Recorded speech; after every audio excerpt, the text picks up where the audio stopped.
मेरे अकब में जो मज़ार देख रहे हैं, इस मज़ार के अंदर बुजुर्गाने दीन की कब्रों को तोड़ा गया, कुरान पाक को शहीद किया गया, नऊज़ बिल्लाह कुरान पाक को जलाया गया। कब्रों के ऊपर, मज़ार के ऊपर जो मुकद्दस चादरें होती हैं, जिन पर कुरानी आयात लिखी होती हैं, उनको जलाया गया, आग लगाई गई और ख़ास तौर पर सैदात फैमिली की कब्रों को टारगेट बनाया गया। आज से 3 दिन बाद इस मज़ार पर उर्स लगने वाला था। क्या उस उर्स को रोकने की कोशिश की गई या फिर मुसलमानों के जज्बात को मजरूह कर कर इंतशार फैलाने की कोशिश की गई? आइए मेरे साथ सारी कहानी जानते हैं। ये वो मज़ार है जहां पर कब्रों का तकद्दुस पमाल किया गया, नऊज़ बिल्लाह कुरान पाक को जलाया गया, शहीद किया गया और कब्रों पर मौजूद जो चादरें होती हैं, जिन पर कुरानी आयात लिखी होती हैं, उनको जलाया गया। अंदर आए, मैं आपको अंदर के जो मनाजर हैं वो दिखाता हूँ। यहाँ पर एक बाबा जी हैं जो कि सारा मामला बताएंगे कि हुआ कैसे है। बाबा जी, आपके हाथ में शहीद कुरान पाक है जिनको जलाया गया? जी, ये बिल्कुल मेरे हाथ में अल्लाह पाक की कलाम है। अल्लाह अस्तगफिरुल्लाह, अल्लाह माफ़ करे हम सबको। ये देखो जी, कुरान पाक का क्या हाल कर दिया गया है। ये कब्रों का क्या हाल कर दिया गया, बेरहमती की गई है। लेकिन ऐसा नहीं करना चाहिए था, कतई नहीं करना चाहिए। अगर कोई ज़ातियत का मामला भी हो ना, तो फिर भी हमारा इस्लाम ये इजाज़त नहीं देता कि किसी की कब्र के साथ ऐसा किया जाए, कतई नहीं।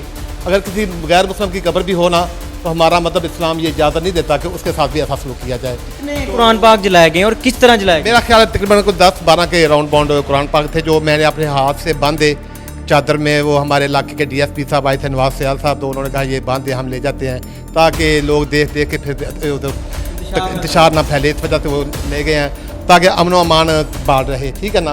तो देखें जी, ये बड़े दुख की बात है। ये एक फ़र्द की नहीं, 2 की नहीं, ये पूरे आलम इस्लाम के लिए दुख की बात है।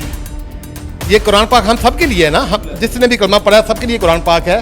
तो ये हम सब आलम इस्लाम के लिए बड़े दुख की बात है। तो मैं ये कहना चाहता हूँ कि बाहर के मुल्कों में डेनमार्क हो गया, फ्रांस हो गया, या कहीं भी कुरान पाक की बेहरमती होती है, तो हम लोग क्या कहते हैं कि इनकी प्रोडक्ट बंद कर दो, ये कर दो। अब बताओ अब क्या हाल है। हमारे देश में पाकिस्तान इस्लामी जमहूरिया मुल्क है, पाकिस्तान इस्लामी मुल्क है, तो हमारी स्टेट में ये हो गया, ये क्या हो गया, अब क्या करेंगे हम। मैं मरीम नवाज साहब, वज़ीर आज़म Pakistan Shehbaz Sharif, army chief army staff Munir Asif से बात करता हूँ। देखिए हमारे मुल्क में ये क्या हो रहा है, ये देखो। मैं दिखा रहा हूँ, मीडिया पे कुरान पाक दिखाए गए, कब्रों की बेहरमती दिखाई गई, कुरान पाक को जला हुआ दिखाया गया। और ये देखो चादरें पड़ी हैं, इन पर कलमा शरीफ लिखा हुआ है, आयत करीमा लिखा है, वो भी तो कुरान है ना। तो ये क्या हो रहा है, हमारे मुल्क में क्या हो रहा है।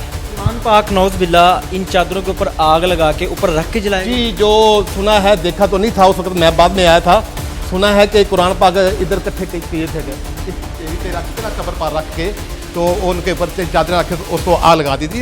देखिए ये चादरें जली हुई हैं सारी, ये देखिएगा, ये सब चादरें जली हुई हैं। ये देखो क्या हाल हो गया है। ये वो चादरें हैं जिनके ऊपर कुरान पाक की आयात लिखी होती हैं, किसी पर कुल लिखे होते हैं। और ये देखें, और इन्हीं चादरों को जलाकर नऊज़ बिल्लाह इनके ऊपर कुरान पाक रखे गए और उनको भी आग लगाई गई। अल्लाह पाक के नाम मुबारक लिखे हुए हैं, ये सारा कुछ किया गया जी।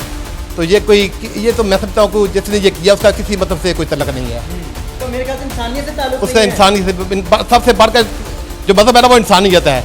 तो इंसानियत से बाहर है बहुत बंदा, ऐसा तो हर किस नहीं किया जा सकता। ये मामला रात के किस पहर पेश आया? ये जो शक कुछ बात पैदा की जा रहे हैं ना, वो पहर पिछली रात को हुआ है, पिछली रात को हुआ है। क्योंकि फजर की नमाज के बाद हमारे कुछ गाँव के लोग इधर वाक करने के लिए आते हैं, ख़वातीन भी आती हैं। तो उनमें से किसी ने देखा कि इसके दरवाजे से धुआं बाहर जा रहा था, तो उन्होंने देखा कि दरबार से धुआं आ रहा है। तो उन्होंने आग देखा तो ताला कटा हुआ था, उन्होंने अंदर देखा तो यहाँ कुरान पाक पड़े थे और आग लगी हुई थी। यहाँ पर दूसरे लोगों की भी कब्रें हैं, टारगेट बनाया गया सिर्फ सदात फैमिली को? जी बिल्कुल, उन्हीं को बनाया गया। ये हमारे बुजुर्ग हैं बाबा पीर मुबारक शाह साहब, ये इनके बेटे हैं मीर असद अली साहब हैं, ये इनके कोई पोता है, बच्चा है कोई, उसकी भी कब्र को तोड़ा गया, नुकसान पहुँचाया गया। और ये हमारे पीर नुसरत शाह साहब हैं, ये हमारे जना आइडियल मरीज के हाई स्कूल के प्रिंसिपल भी रहे हैं, उनका भी वो कस्बा तोड़ दिया गया कब्र का। बस ये देख रहे हैं आपके सामने सारा जो हाल हुआ है। 3 दिन बाद यहाँ पर उर्स होना था, इस मज़ार पर उर्स लगना। 26 सितंबर को ये बाबा जी की वफ़ात हुई थी, तो आज से 30 साल पहले। तो ये जो 26 सितंबर आने वाली है, उस दिन इनका उर्स, सालाना उर्स था। तो अभी इनकी तैयारी करने वाले थे। क्या लगता है ये उर्स रोकने के लिए इतना गंदा, इतना मैं कहता हूँ कि इंसानियत सोच फेल किया?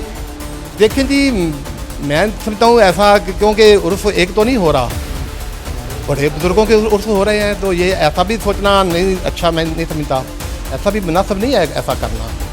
तो लेकिन जो भी हुआ ये बड़ा नाज़रीन, कुरान पाक को जलाया गया, वो कुरान पाक जिसके लिए हमारी नस्लें कुर्बान, हमारी जान कुर्बान, हमारा माल कुर्बान, हमारे बच्चे कुर्बान, और उसी कुरान पाक के तकद्दुस को नऊज़ बिल्लाह पमाल किया गया, शहीद किया गया, जलाया गया, और यहाँ पर बुजुर्गान दीन की कब्रों को तोड़ा गया, बल्कि कब्रों का तकद्दुस पमाल किया गया और टारगेट बनाया गया सैदाद फैमिली को। यहाँ पर जो चादरें हैं वो आपको जली हुई नज़र आ रही होंगी। दरबार मज़ार के अंदर सारा का सारा धुआं नज़र आ रहा होगा और यहाँ पर राख ही राख नज़र आ रही होगी, और ये राख बनाने वाले भी इंसान थे, किसी जानवर का काम नहीं। और ये काम मेरे पाकिस्तान के अंदर शहर लाहौर के अंदर फरोज वाला चक नंबर 44 में हुआ है। और दरबार के अंदर मुकद्दस कुरान पाक, मुकद्दस चीज़ें, मुकद्दस अराक जलाए गए।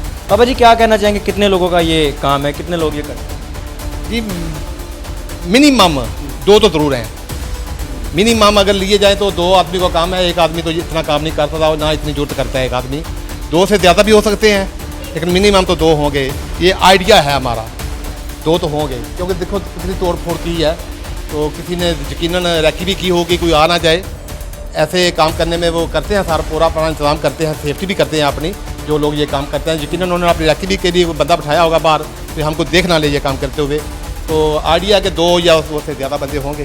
पुलिस क्या कहती है, पकड़ लेंगे? पुलिस जी देखें, पुलिस DSP अपना हमारे इलाके के जो सबका फिरोजाबाद के DSP नवाज सयाल वो भी आए थे, SHO फिरोजाबाद भी आए थे, दीगर पुलिस अफसरान भी आए थे। तो वो जो फिंगरप्रिंट लेती है टीम वो भी आई थी, वो फिंगरप्रिंट ले गए हैं। तो देखिए ये तो पुलिस वालों के लिए एक लम्हा प्रिय है ना, वो भी तो मुसलमान है ना। ये कुरान की बेहुरमती करना, तो ये तो हम सब मुसलमानों के लिए एक जैसी है, एक ही है। तो उम्मीद है कि इंशाअल्लाह ताला वो इंसाफ करेंगे। वो से दुआ भी और अल्लाह पाक यहाँ पर बख्शे जाएंगे, लेकिन आगे तो नहीं। पुलिस की भी मदद करे जो इस मिशन में लगे हुए हैं, अल्लाह उनकी मदद करे, अल्लाह पाक उनको सलामत रखे। और ये अल्लाह पाक भी उसको, जिसने ये काम किया सारा और इतना बड़ा जुल्म जो कि कुरान पाक के साथ उसने बेहुरमती की है, अल्लाह पाक उसको बेनकाब करे। ये मेरी नहीं बल्कि ये हर मुसलमान की दुआ है कि अल्लाह पाक उस बंदे को बेनकाब करे। ये उनके अंजाम बहुत ही घटिया हरकत की है, बहुत ही घटिया हरकत की है, जो इंसानियत से बाहर है। तो मेरे भाई ये बात है, उनको उनके अंजाम तक पहुँचाया। नाज़रीन, हमारी इस वीडियो का मकसद कोई भी मजहबी इंतशार फैलाना नहीं है। हमारा मकसद सिर्फ आप तक पैगाम पहुँचाना है कि मेरे पाकिस्तान के अंदर, जिसको इस्लामी जमहूरिया पाकिस्तान कहा जाता है, उसके अंदर अब ये सिलसिला चल पड़ा है। मज़ार तोड़ दिए जाते हैं, कुरान पाक जला दिए जाते हैं, और उसके बाद बंदे ढूंढना मुश्किल हो जाता है। मेरी आपसे गुजारिश है कि दुआ कीजिएगा ये लोग काफ़िर किरदार तक पहुँचे। अगर दुनिया से बच जाते हैं लेकिन अल्लाह की अदालत में, तो ये लटके ही जाएंगे। अपनी कीमती राय का इज़हार कीजिएगा। देखते रहिए अमन पॉइंट। अल्लाह ने के बाद।